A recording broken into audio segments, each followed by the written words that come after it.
seberapa mungkin hukuman-hukuman sosial itu ditambahkan, dan bagaimana kemudian mencari keseimbangan? Ada mantan YLBHI di sini, jadi saya bisa tanya ke Bang Patra nanti, keseimbangan HAM atau hak narapidana, hak warga negara seperti apa? Nanti untuk Anda, Pak Busro dulu. Pikiran dari Pak Tamrin Tamangkula itu menggambarkan kampus itu penuh orang-orang bijak, tetapi ketika pikiran-pikiran itu kemudian tidak direspon oleh legislator untuk merevisi Undang-Undang Tipikor yang beberapa waktu yang lalu KPK dan unsur masyarakat madani sudah memberikan draft revisinya itu, termasuk hukuman-hukuman tambahan, itu kembali kepada political will, dan karenanya kita percayakan sepenuhnya dengan positive thinking, harapan yang begitu besar kepada anggota DPR terpilih ini untuk membuktikan bahwa Anda sebelum terpilih, sebelum pilpres itu isu-isunya, agenda-agendanya kan melawan korupsi. Nah, wujudkan aja Undang-Undang Tipikor itu segera dijadikan public discuss lagi, dan stop revisi Undang-Undang KUHP,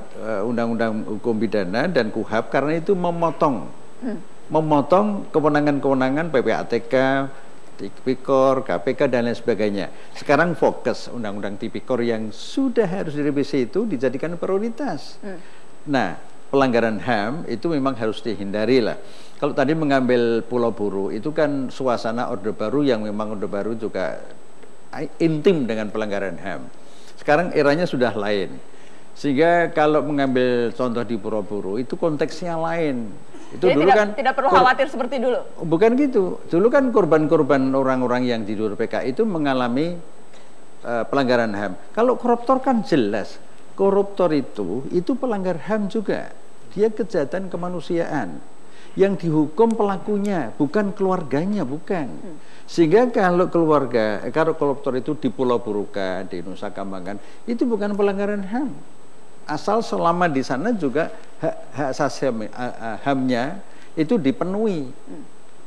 Syukur ditambah dengan ide dari Pak Herman tadi untuk bercocok tanam gitu, akrab dengan masyarakat, untuk membantu masyarakat. 17 Agustus itu pakai seragam koruptor, membersihkan got dan sebagainya. Itu mempermalukan secara sosial, itu penting dipertimbangkan. Mempermalukan secara sosial. Secara sosial. Baik.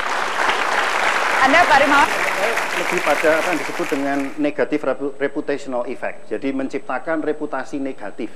Jadi ketika orang mendapatkan menjadi koruptor, ini dampak ke belakangnya adalah harus ada satu treatment, baik itu dari masyarakat ataupun sistem, yang itu akan meminimumkan reputasi dia. Yang kedua adalah public awareness bahwa kita semua ini adalah pembayar pajak. Seringkali orang berpikirnya karena saya itu nggak punya NPWP berarti saya bukan pembayar pajak. Keliru. Karena 30% dari pajak itu adalah sebenarnya pajak tidak langsung, yaitu adalah karena ketika ada PPN itu pajak pertambahan nilai, kita beli sesuatu gitu. Nah, ini yang harus dipromot, yang harus diberikan penyadaran kepada masyarakat bahwa kita semua ini sebenarnya adalah pada saat ini itu berada dalam posisi mensubsidi koruptor. Negara mana yang mensubsidi koruptor selain Indonesia? Kayaknya nggak banyak di negara ini, di dunia ini, Pak. Itu. Harus sadar semua kita selama ini mensubsidi koruptor. Ya. Itu kalimat yang mengerikan sesungguhnya. Tapi tetap harus dikasih tepuk tangan atas penelitian mensubsidi koruptor. Bang Patra, silakan. Anda pasti mau bicara soal pelanggaran HAM. Saya orang yang belajar, ya. Kalau kita menaruh prinsip novum bonum kemuliaan tertinggi, ya, fundamental principle, ya, itu harus bisa diterapkan tidak hanya besok, kemarin, dan juga hari ini. Tidak bisa kita pisah-pisahkan.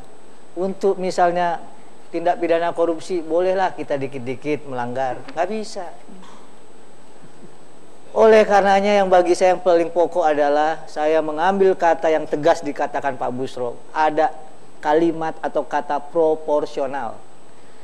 Bagi KPK tentu maksimum proporsional. Bagi kami penasihat hukum, pengacara, tentu sesuai dengan kesalahannya minimum proporsional. Oke. Maka oleh karenanya saya senang sekali ya Bapak Busro dan Bapak Herman bilang bahwa itu tidak bisa dipisahkan antara yang namanya ya proses pencegahan, ya begitu Pak Busro. Masa di antara 250 juta orang tidak ada yang punya brilian bagaimana mencegah 2 pasal aja kok. Oke. Yang sudah diterapkan KPK bukan hanya 2 pasal itu, malah dilengkapi dengan pasal-pasal lain yang selama ini oleh jaksa tidak pernah diterapkan. Misalnya 35 ayat 1, 98 ayat 1. Mungkin yang kekeliannya Pak Patra 2 pasal aja mungkin. Jadi ingat yang itu yang proporsional lewat beliau. Kalau pasal 35 itu pasal dia itu maksudnya adalah tambahan.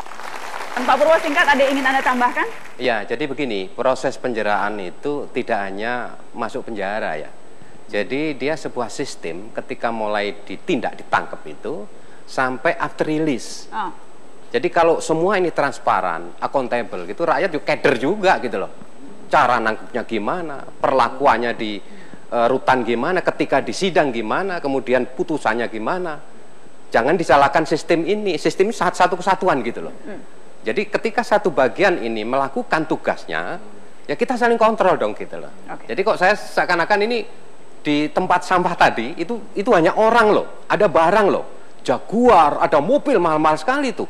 Bagaimana itu pertanggungjawabannya? Ini kok disalahkan di pihak paling ujung ini menerima. Menurut saya kita harus belajar mengintegrasi semua pelaku peradilan. Kalau menurut saya gitu, after release juga. Karena kita ketika ditanya itu bekas penjahat mana, nggak ada yang tahu. Nggak ada yang tahu. Tidak ada yang tahu. Dan itu karena alasan hukum tidak boleh. Tetapi pemerintah masuk nggak tahu. Singkat. Ya, kalau bicara soal penjaraan terhadap koruptor jangan nanggung-nanggung gitu ya. Pertama tadi maksimum hukuman harus dijatuhkan pada koruptor, baik penjara, uang pengganti maupun denda. Kemudian gagasan pemiskinan juga harus dikedepankan. Kemudian yang ketiga itu pencabutan hak politik, hak untuk mendapatkan remisi pembebasan bersalah, dan kemudian hak untuk tidak boleh menduduki jabatan-jabatan publik lainnya, seperti itu. Baik, terima kasih banyak sudah hadir di Mata Najwa malam hari ini. Terima kasih kepada teman-teman sudah hadir di Mata Najwa malam ini. Selamat malam.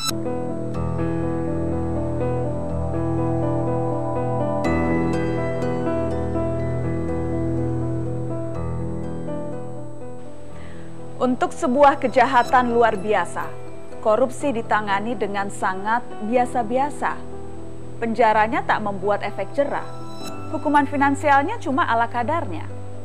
Pidana koruptor umumnya ringan saja, rata-rata kurang dari 5 tahun penjara. Dalam kondisi darurat korupsi, pejabat negara tetap mencuri silih berganti. Sebanyak koruptor masuk penjara, sebanyak itu pula regenerasinya menggarong negara. Selama ini raga koruptor terpenjara, tapi bisnis dan hidup sosialnya lancar jaya. Ada yang salah dalam sistem hukum kita, terutama bobot hukuman dan efek jera. Struktur kekuasaan wajib dibenahi, menutup jalan bagi budaya korupsi.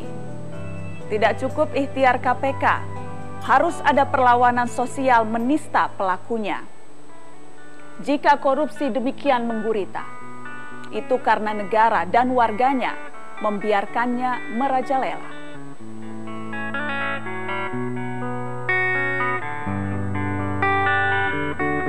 Please come now, I think I'm falling, holding on to what I think is safe.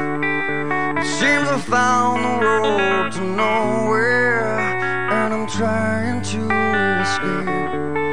I get back when I heard thunder, but I'm down to one last breath, and with it let me say,